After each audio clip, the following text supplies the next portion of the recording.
다음은 자본 이동의 유형, 그리고 자본 이동이 어떻게 변화되어 있는지 알아보도록 하겠습니다.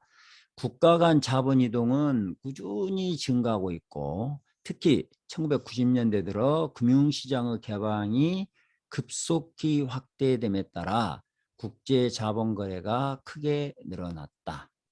그림을 한번 볼까요?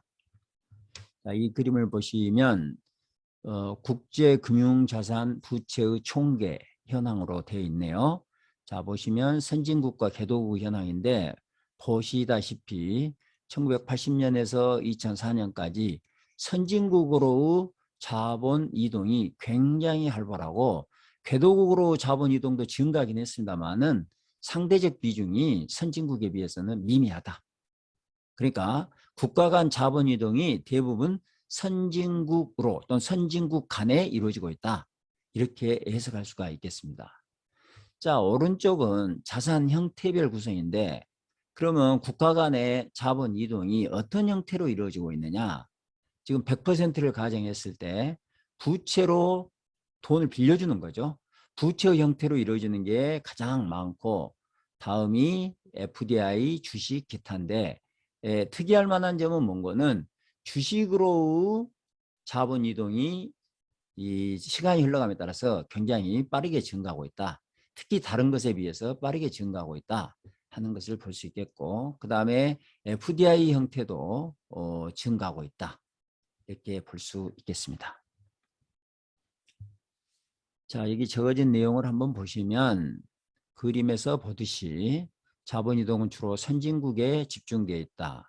흔히 자본이 풍부한 선진국보다 자본이 부족한 개도국에서 수익률이 더 높으니까 수익률이 높은 개도국으로 자본이 이동할 것으로 생각하는데, 현실을 봤더니 주로 선진국으로 이동하고 있더라 이거예요. 자, 왜 그럴까? 이거 루카스 노벨 경제학상을 받은 사람이죠. 경제학자죠. 루카스 역설로 설명을 할 수가 있겠다. 루카스 역설이 뭔가는 조금 뒤에 다시 강의를 하도록 하겠습니다. 그 다음에 자본이동 확대 유형도 변해간다. 방금 봤듯이 부채의 비중이 가장 높고, 다음으로 직접 투자, 주식의 순인데 점차 부채의 비중은 감소하고 있고, 해외 직접 투자와 주식의 비중이 증가하고 있다는 것을 볼 수 있습니다. 자, 루카스 역설이라는 것은 뭔가? 그림에서 보듯이 개도국보다는 선진국으로 이동하고 있는데, 그 이유를 루카스 역설로 설명해 보자. 자본의 한계 생산성은 이렇게 마지널 프로덕티비티 오브 캐피탈입니다. 그래서 이 생산함수를 갖다 캐피탈로 미분하면 이렇게 돼요. 자, 이건 이 식을 미분한 겁니다. y는 a l의 알파 k의 베타, 그리고 알파 플러스 베타는 1. 이걸 갖다 k에 미분하면 이런 식으로 이 y를 k에 관해서 미분하면 이게 나오죠. 이 식이. 그래서 베타 마이너스 1은 음이 되겠습니다. 이건 음이. 그리고 a는 테크놀로지, 기술. a는 기술. 그래서 이 안개 생산성이 여기 캐피탈 레이버인데, 보세요. 선진국들하고 개독을 비교하면 선진국은 이 값이 크잖아요. 크니까 MPK 선진국하고 MPK 개도국을 비교하면, 이 개도국은 이 K가 적으니까, 이게 지금 음이니까 적으니까 이게 높고, 선진국은 이 자본이 많으니까 한계 생산성이 낮단 말이에요. 그래서 개도국의 한계 생산성이, 이쪽 항목을 보면 개도국의 한계 생산성이 더 높아야 된다는 거예요. 그러면 개도국으로 자본이 이동해야 되는데, 꼭 개도국의 한계 생산성이 그만큼 높지는 않다. 무엇 때문에? A 때문에. A는 뭡니까? 기술이, 테크놀로지. 보면 선진국의 테크놀로지가 개도국의 테크놀로지보다 높으니까, 선진국이 이 항목에서 보면 낮지만 A라는 항목에서 보면 선진국의 생산성이 더 높을 수도 있다는 거죠. 자, 여기 읽어보시면 NPK는 1인당 자본량 기술 수준 A. 1인당 자본량을 기준으로 하면 자본이 수한 개도국에서 자본 한계 생산성이 선진국보다 높아야 한다. 하지만 개도국의 기술 수준이 선진국보다 매우 낮기 때문에 그만큼 자본의 한계 생산성도 낮아지게 된다. 그러니까 우리는 자본량만 가지고 수익률을 따져서는 안 된다는 겁니다. 기술을 같이 따져야 된다. 자, 이처럼 개도국에서 자본의 한계 생산성이 생각보다는 높지 않고 낮고 또 정치적 안정성이, 저는 자본 한계 생산성도 한계 생산성이지만 이게 개도국으로 자본이 적게 유입되고 선진국으로 자본이 많이 유입되는 결정적인 요인이라고 생각을 해요. 정치적 안정성이 선진국보다 낮기 때문에 개도국으로 자본 이동이 적게 이루어진다. 그리고 개도국에 자본을 투자했다가 정치적 불안정성으로 인해서 그 자본을 완전히 회수를 못할 수가 있다는 이런 걱정을 하게 되는 거죠. 그러면서 선진국으로 자본이 많이 유입되게 된다. 이렇게 볼 수 있겠습니다.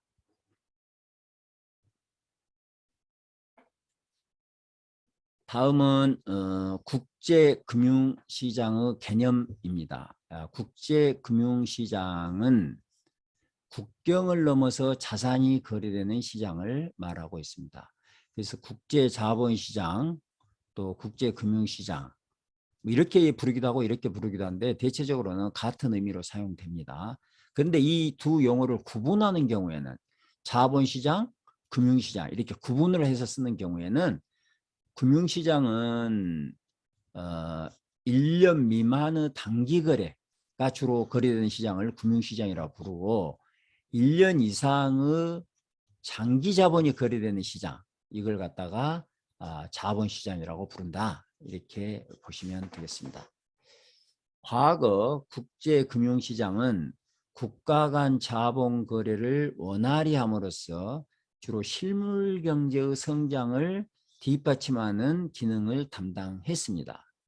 따라서 국제금융의 형태도 국제무역의 결제, 무역금융 제공, 실물투자 이런 어떤 실물 경제를 뒷받침하는 이런 것들이 주로 일을 이뤘어요. 그러나 오늘날은 실물 거래와 무관하게 금융자산의 효율적 운영을 위한 수익 창출, 금융자산을 거래함으로써 얻어내는 수익 창출 자체가 더 중요하고 그 비중이 훨씬 크다. 그리고 자금 조달 방식도 옛날에는 간접금융, 간접금융은 대출이나 이런 거잖아요. 근데 직접금융, 뭐 주식투자 이런 게 이제 직접금융이 되겠죠. 그리고 뭐 채권 발행 이런 직접금융 방식으로 전환되어 가고 있다. 국제금융시장을 구분해 보면 이제 기능별로는 국제통화시장이 있고 국제자본시장이 있고 파생금융시장, 외환시장. 뭐 말 그대로 통화시장은 1년 이내의 금융자산이 거래되는 시장.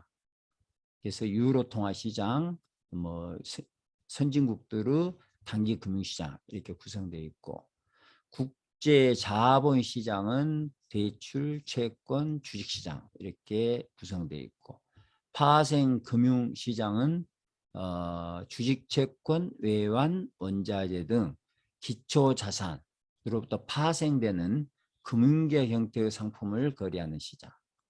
그리고 외환시장은 외환이 매매되는 시장. 그래서 각국의 금융시장 및 유로시장과 연계되어 있으며 특히 국제통화시장과 밀접한 연관을 갖고 있다. 왜 그러죠? 국제통화시장의 거래가 1년 단기간이니까 굉장히 거래량이 많죠. 그러다 보니까 여기에서 외환거래가 굉장히 활발하게 이루어지고 있다. 이렇게 생각하시면 되겠습니다. 그 다음에 지역별로는 국제금융센터가 있고 여객금융시장이 있고 자, 지역별로는 북미, 뭐 뉴욕 이런 거죠. 유럽은 뭘까요? 런던, 프랑크푸르트 이런 거, 동아시아, 싱가포르, 홍콩, 중동 지역 이런 지역 금융 국제금융센터가 있고 여객금융시장으로는 유로 시장을 비롯해서 절세형, 내외 분리형으로 구분하고 유로 시장은 현지국 통화가 아닌 다른 국가 통화로 예치된 자금을 거래하는 시장입니다. 이것을 우리가 조금 후에 또 공부를 하도록 하겠습니다. 절세형은 각국의 기업 및 금융기관에서 세제상 특별 우대를 제공하는 지역. 그 다음에 내외 분리형 여객금융시장은 외국 자금을 유치하기 위해서 자국 내에 설치를 하되 그 나라 내에 설치하되 국내 금융하고 국외 금융을 분리해서 운영하는 법적 금융 제도를 말하고 있습니다.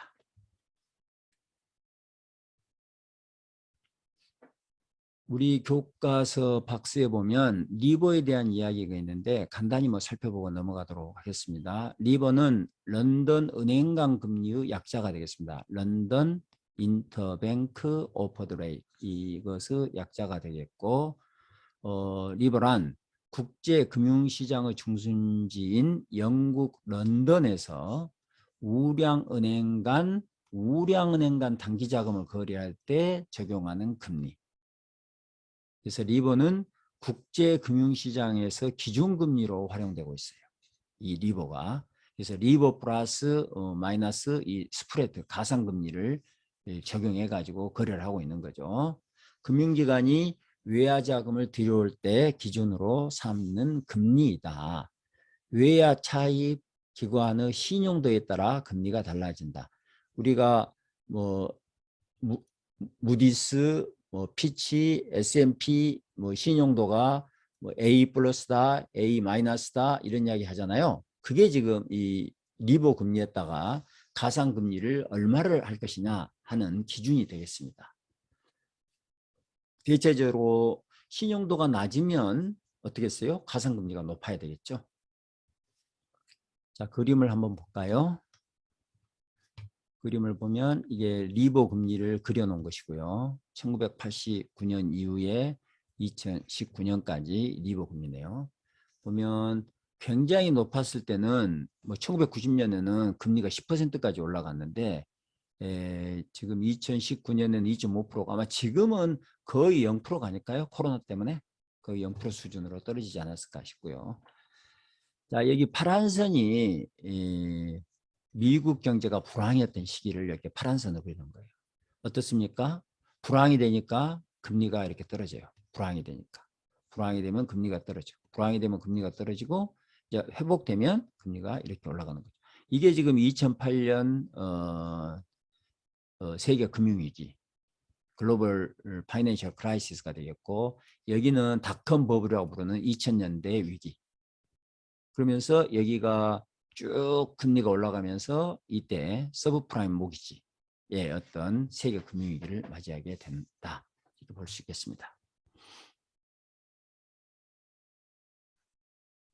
이 국제금융시장에서 거래를 하는 사람들은 누구냐? 누가 국제금융시장에서 거래를 하고 있느냐?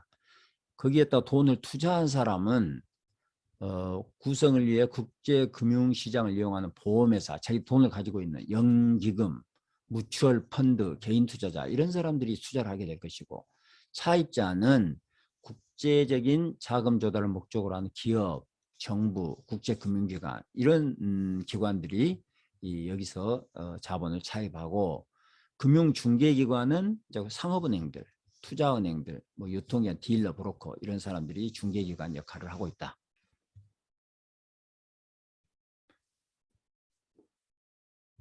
다음은 유로 통화입니다. 유로 통화는 그 정의를 보시면 유로 통화에 관련된 용어들 몇 가지 우리가 이해를 해야 되겠습니다.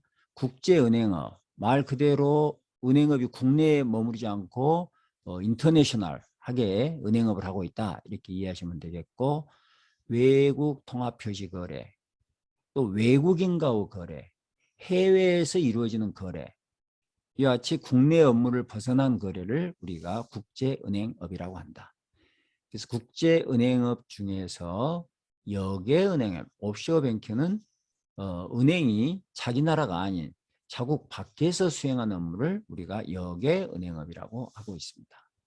그리고 역외통화예금은 그 은행이 위치하고 있는 현지국의 통화가 아닌 다른 국가의 통화로 예치된 예금. 그러니까 지금 한국은행에 국민은행에 달러로 예치를 했다 이거예요. 원화가 아니라. 그러면 이게 역외 통화 예금이 된다 이거예요. 우리나라 화폐는 원화인데 달러로 예금했으니까 이걸 역외 통화 예금이라고 부른다. 예를 들어 런던은행에 H된 달러화 예금. 역외 통화 예금을 유로 통화라고 하는데 특히 달러로 H된 역외 통화 예금을 유로 달러라고 한다.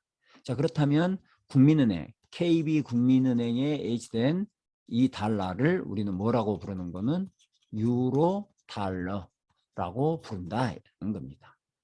물론 공식적인 명칭은 역외 통화 예금이라고 하겠고 또는 유로 달러라고도 부른다.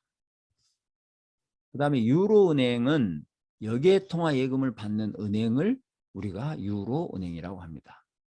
자, 여기서 지금 여러분들이 유념해야 될 것은 유로 통화. 이 유로는 유럽에서 나온 유로예요.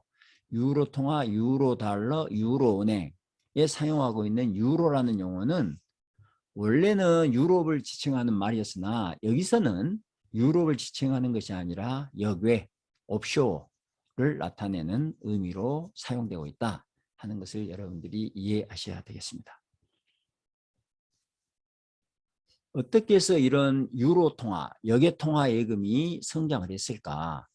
유로 달러 시장은 유럽에 예치된 달러가 미국 금융시장으로 환류하지 않고 유럽 은행이나 고객에게 대부되면서 시작됐어요. 자, 여기가 이제 유럽이고 여기가 미국인데 이 미국과 유럽 간에 많은 무역거래, 투자거래가 이루어졌을 거 아닙니까? 이루어지면서 이쪽으로 달러가 들어왔겠죠. 그러면 수출을 하게 되면 달러가 들어오고 수입을 하게 되면 달러가 이쪽으로 나가게 되는데 그런 많은 거래를 하다 보니까 이 은행들이 이 달러가 들어오면 유럽의 은행들이 달러가 들어오면 이 달러를 미국으로 보내지 않고 그대로 자기 은행에 보관하는 예치하는 이런 경우가 발생하게 되더라고요. 왜 그러죠? 가지고 있으면 금방 대출도 해줄 수 있고 또 투자 자금을 빌려줄 수도 있고 하니까 간편했단 말이에요. 자, 그것이 유로 통화의 시발 계기가 됐다 이렇게 보면 되겠습니다. 그래서 유로 통화 성장 배경을 살펴보면 1960년대 이후 국제 무역이 빠르게 성장하면서 달러들이 왔다 갔다 하다 보니까 이것이 유로 통화의 성장 배경이 됐다. 둘째, 미국의 경직적인 금융정책이 유로달러 시장 성장을 촉진했다. 무슨 이야기인 거는 여기서 달러를 받아가지고 이쪽으로 보내면 여기에 미국 금융시장이 굉장히 규제가 있었다. 상대적으로. 자, 그러다 보니까 차라리 여기서 자금을 운영하는 것이 간편했다. 이런 이야기가 되겠습니다. 마지막으로 정치적 요인이 또 유로달러 성장을 촉진시킨 측면이 있었다. 자, 소련이 냉전 기간 동안에 보유 달러를 소련이 이제 무역을 통해서 달러를 벌었으면 그 달러를 미국에 보내기보다는 유럽에 예치하고 싶었다 이거예요. 그러니까 유럽은행이 달러를 보관하면 그 유로 달러가 되는 거죠. 그럼 이제 그 달러를 보관하고 있다가 누군가 미국으로부터 수입하고자 하면 그 사람한테 대출을 해줄 수가 있는 거죠. 이 달러 자체를. 그런 은행업을 하게 됐다 이거예요. 그 다음에 또 하나는 오일 달러를 중동 산유국들이 몰수 가능성을 그러니까 1970년대에 있었던 석유 파동 있잖아요. 1973년 4년 이때죠. 이 석유 파동 때 미국과 사이가 안 좋았던 중동 국가들이 엄청난 달러를 벌어들이는데 이 달러를 미국에다 예치하지 않고 유럽은행에 예치를 했다 이거예요. 미국은행에 예치하기보다는 유럽은행에 예치하면서 그 유로 통화 시장이 엄청나게 빠르게 성장을 했다. 이 유로 통화 시장의 특성은 뭘까? 유로 달러 시장은 국제적 성격 때문에 중앙은행의 규제를 받지 않기 때문에 운영이 보다 효율적이다. 그러니까 런던에 있는 은행 또 독일에 있는 은행이 달러를 보관하고 있으면 이 달러 예금에 대해서는 영국의 중앙은행, 독일의 중앙은행으로부터 규제를 받지 않는단 말이에요. 자유롭게 이 자금을 운영할 수가 있어요. 은행들이. 예치된 예금에 대해서 지불 준비금을 보유할 필요가 없어요. 보통 은행이 예금을 유치하면 그중에 지불 준비금을 남기고 대출해 줄 수가 있는데 이 달러 경우에는 중앙은행 규제를 받지 않으니까 지불 준비금을 보유할 필요가 없다. 따라서 예금 이자율과 대출 이자율 차이, 예금 대출 차이라 그러죠. 예금과 대출의 차이, 이자율 차이, 이것을 낮게 유지할 수가 있다. 그리고 일정액 이상의 도매거래, 소매거래가 아니라 아주 대규모 자금을 거래하는 거죠. 소규모 거래하기 취급한 국내 은행보다 비용 면에서 유리해. 그러다 보니까 여기다가 예금하고 차입하는 소비자들이, 고객들이 이 유로은행을 선호하게 된다는 것입니다.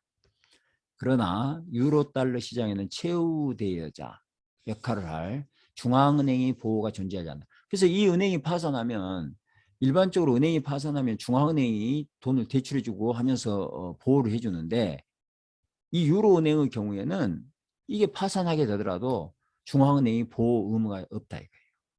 그래서 불안정성을 제거하기 위해서 국제적 협력이, 중앙은행 간 국제적 협력이 필요하게 된다. 그 다음에 미국의 IBF 은행은 이제 미국의 달러가 미국으로 돌아오지 않고, 미국에서 나갔던 달러가 다시 미국으로 돌아오지 않고 유럽에서 달러가 보존되니까 미국이 이 달러를 미국에 예치하도록 만든 것이 이 여객은행이에요. 미국 IBF. 여객통화예금. 그래서 국내 금융업하고 구분해서 미국 내에 있는 여객통화 예금을 유치하기 위해서 만든 금융기관이다. 이렇게 이해하시면 되겠습니다. 교과서 박스에 있는 헤지펀드를 보도록 하겠습니다. 헤지펀드는 100명 미만의 개인 투자자들의 자금을 위탁받아 운영하는 펀드다.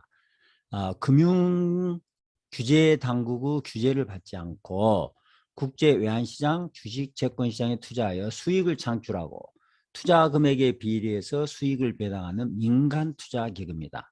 다른 투자에 비해 규제를 덜 받기 때문에 다양한 투자 기법을 활용하고 있고 고위험, 고수익을 추구하는 성향이 두드러진 펀드로 알려져 있다. 자, 그림을 보시면 굉장히 빠르게 성장하고 있다는 것을 알 수가 있습니다. 이게 지금 세계 펀드 수, 그다음 운영 자산, 이게 수고, 이게 자산인데 여러분 보시다시피 수나 자산이 굉장히 빠르게 증가하고 있다는 것을 볼 수 있습니다. 국제은행업의 규제와 협력. 국제은행업이라는 것은 자기 국가를 넘어서 다른 국가의 지금 은행업을 하는 거잖아요. 그러다 보니까 이것이 이 기관, 금융기관이 파산하거나 이 리스크를 짊어지게 돼, 위험에 빠지게 되면 다른 국가에도 영향을 미치게 된단 말이에요. 그래서 이것을 규제해야 되고 협력이 필요하다 하는 논의가 있게 된 거죠. 한 은행의 도산은 그 은행과 거래하는 다른 은행의 건전성에 손상을 입힌다. 그래서 각국 정부는 자국 은행의 도산을 미리 예방하기 위해 지불준비금 제도, 예금보험 등 금융규제를 실시하고 있어요. 그러나 국제은행업에서는 이런 종류 규제가 쉽지 않고, 또 누가 감시와 감독을 할 것인가, 이런 주체를 정하기가 어렵다. 이런 이유로 국제은행업과 달리 국제은행업에 대한 규제에는 어려움이 있다는 것입니다. 국내 은행업과 달리 국제은행업의 규제에는 어려움이 있다. 그러나 세계 금융시장이 점차 통합되어 가면서 한 은행의 파산은 그 국가 내의 금융 시스템만이 아니라 다른 나라의 금융 시스템에도 영향을 미친다. 따라서 안정적인 금융 시스템의 운영을 위해서는 국제은행업에 대해서 규제와 감독이 필요하게 된다. 그래서 그런 규제 협력에 대해서 간단히 알아보도록 하겠습니다. 규모가 클수록 위기의 확산 가능성이 커지다. 이런 문제를 사전에 예방하기 위해서 협력이 필요하게 된다. 그래서 1974년 11월에 바젤위원회를 결성해서 중앙은행들이 국제은행 시스템을 감독하는 임무를 맡았고 1990년대에 들어서는 국제금융시장에서 개도국의 중요성이 커졌다 이거예요. 그래서 이 취약한 개도국을 갖다가 규제할 수 있는 안을 만들 필요가 있겠다. 그래서 97년 9월에 국제적인 규제 기준을 개도국으로 확장하여 효율적인 은행 감독을 위한 핵심 원칙을 만들었다. 또한 비은행 금융기관의 국제거래, 은행만이 아니라 비은행, 그러니까 증권, 보험 이런 거죠. 국제금융거래가 늘어남에 따라서 이에 대한 규제와 협력도 협력의 필요성도 증가하고 있다.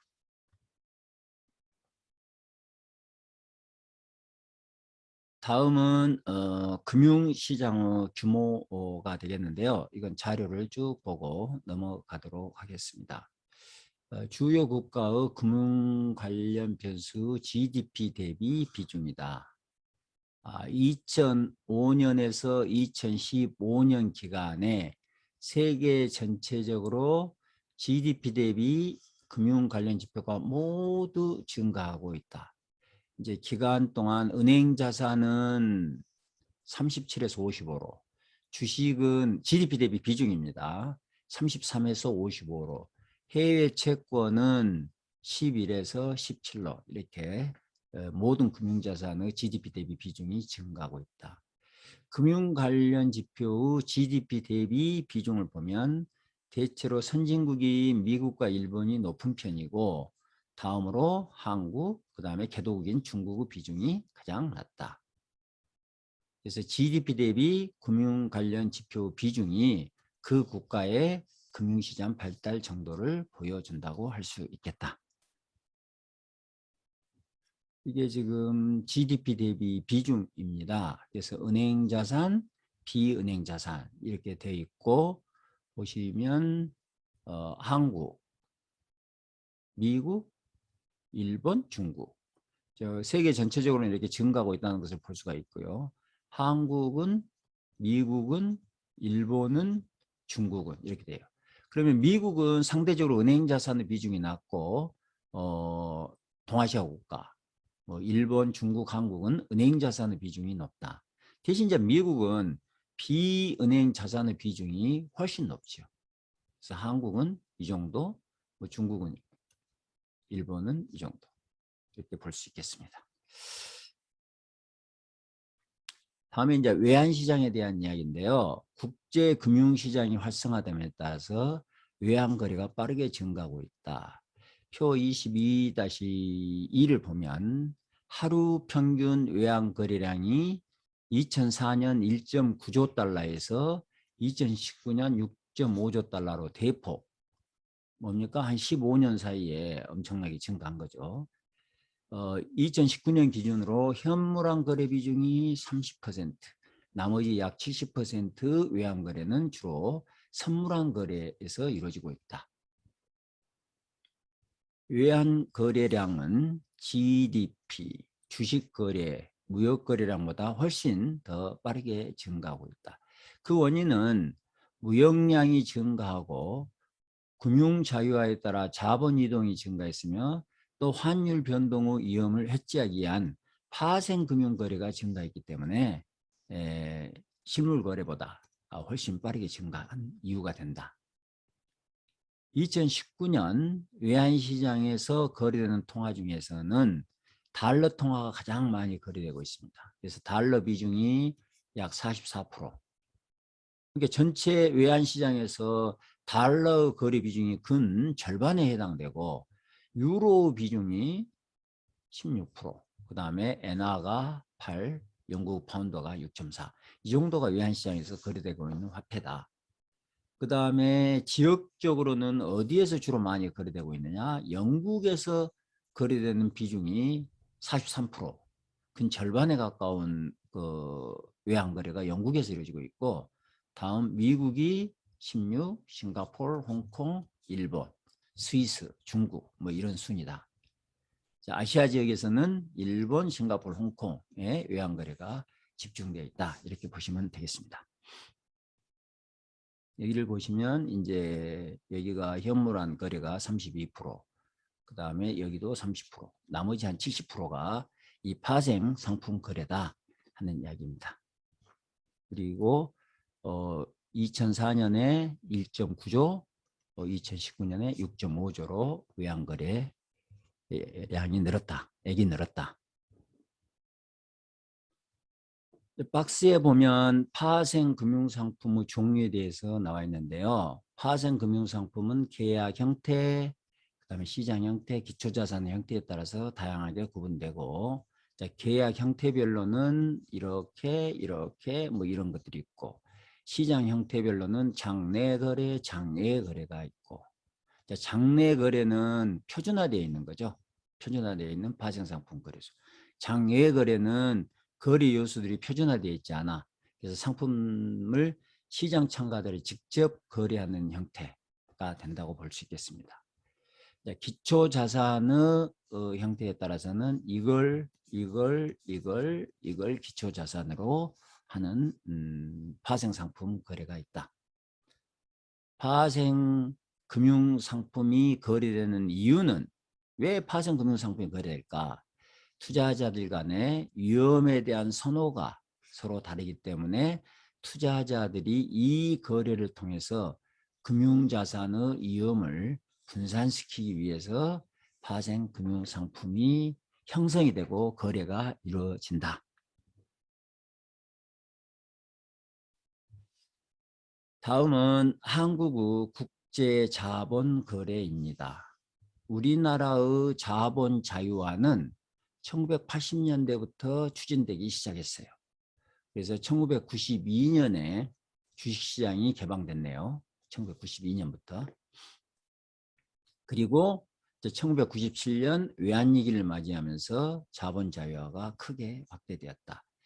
특히 외환위기 이후 국제 외국 자본 유치 필요성이 높아지면서 주식, 채권, 단기 금융시장의 개방이 확대되었다. 1999년에는 국내 기업 및 금융기관뿐만 아니라 개인의 외환 및 자본거래도 대폭 확대되었다. 그래서 지금은 우리나라 자본시장이 거의 자유화되어 있다, 이렇게 보시면 되겠습니다. 우리나라의 외국인 투자 제도는 1960년에 공식적으로 도입됐어요. 그러나 외국인 직접 투자는 외국 기업이 우리 산업을 지배하고 외국 자본에 대한 의존도를 심화시킨다는 부정적인 인식이 있어가지고 활발하지 못했습니다. FDI가, 해외 직접 투자가 우리나라로 해외 직접 투자가 활발하지 못했어요. 그러다가 1997년 외환위기 이후 외국인 투자 업종을 개방하고, 그다음에 외국인 직접 투자 촉진 정책을 그 이후에 적극적으로 추진했다. 그래서 외환위기 이후에 자본시장 개방이 활발하게 확대되었다. 그래서 한국의 해외 직접 투자와 증권 투자의 GDP 대비 비중인데, 이건 해외 직접 투자고요. 이게 이제 증권 투자가 되겠습니다. 보시면 외환위기가 뭐 이쯤이라고 보니까 이쯤에서는 유입이든 유출이든 적었다가 외환위기 이후에 그 비율이 굉장히 빠르게 늘어나는 것을 우리가 볼 수가 있겠습니다. 특히 유입, 외국에서 유입되는 것보다는 유출이 굉장히 빠르게 늘어나고 있는데, 그것은 이제 우리나라의 자본 축적이 이루어졌고 여력이 생겼다, 이렇게 보시면 되겠습니다. 그 다음에 증권 투자도 유입, 유출인데 유출이 굉장히 빠르게 확대되고 있다 하는 것을 보여주고 있습니다. 이것은 외국인의 국내 주식 투자 비중인데요. 2003년일까요? 2003년에 지금 외국인의 여기는 시가총액이고 이건 주식수입니다. 시가총액, 우리 주식시장에서 외국 시가총액이 약 40%까지 올라갔다가 지금 여기가 어딘 거는 2008년이니까 금융위기죠. 세계 금융위기에 도달하기 전에 계속 외국인의 주식 비중이 줄어들었다가 이후에 서서히 늘어나고 있다 하는 것을 보여주고 있습니다. 자, 이상으로 22장 강의를 모두 마치겠습니다.